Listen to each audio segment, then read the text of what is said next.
Hello, today we are going to take a look at the new Deepcool CH560 digital white PC case. This is the recent launch from Deepcool and most likely a derivative from their previous CH510 digital case. Besides me is the white version of the case, whereas the black version is also available. Looking at the overall design of the case, the front panel is a fully squared grid mesh design which follows the design language of the company and also helps in ample front airflow intake. There is also a few holes from the sides as well. The front panel pops out normally, however the mesh filter here is not easily removable unless you open these screws. However, this should not be an issue as one can easily remove the whole panel and clean the dust out.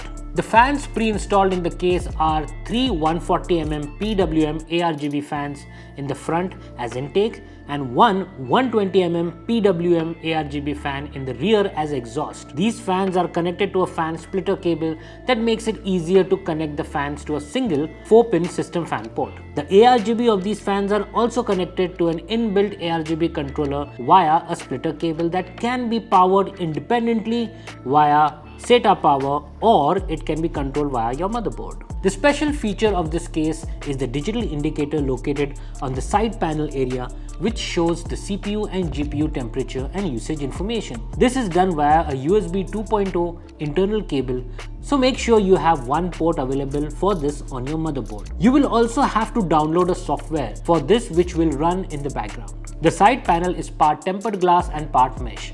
The panel is magnetic, so it is easy to fit and remove as well. This helps a lot, especially when you want to clean your case. The mesh area below helps to extra air intake for the GPU cooling. The panel also has a locking screw for added safety. As for the top of the case, you can fit up to 3 120mm fans and 2 140mm fans or up to 360mm AIO liquid coolers. You also get a top magnetic mesh dust filter. As for the I/O, you get the power button, one USB Type A port, one USB Type C port, a single 3.5mm hybrid audio port and a LED switch to control the case inbuilt ARGB controller.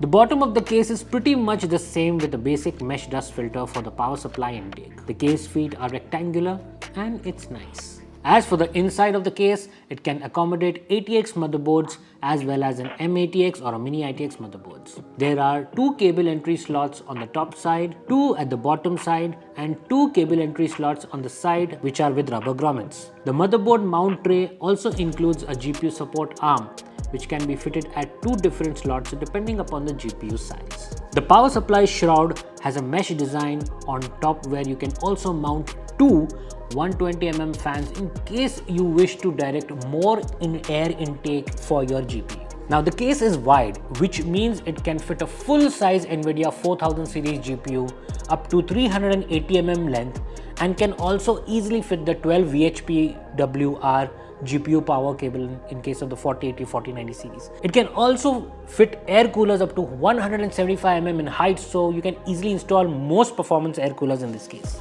The rear of the case is mostly standard with lots of square holes for airflow.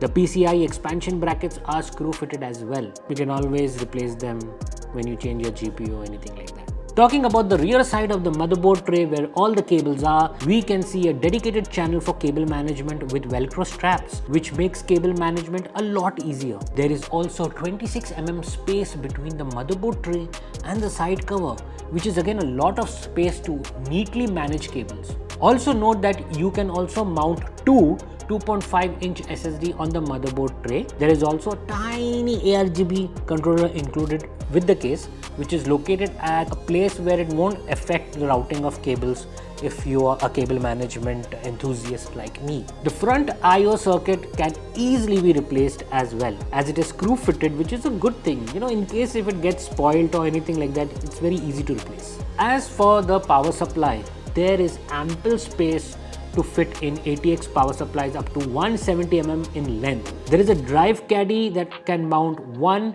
2.5-inch SSD and one 3.5-inch HDD or two 3.5-inch HDDs. The drive caddy can also be fitted at 2 positions to accommodate all those wires from the power supply depending on the power supply size.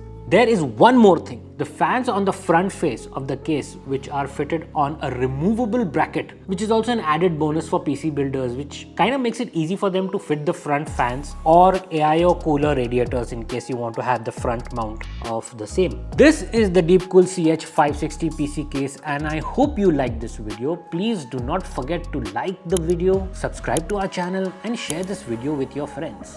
And if you want to build a PC of your own, you can contact us on the details given in the video description below, and we will be glad to help you out. Cheers.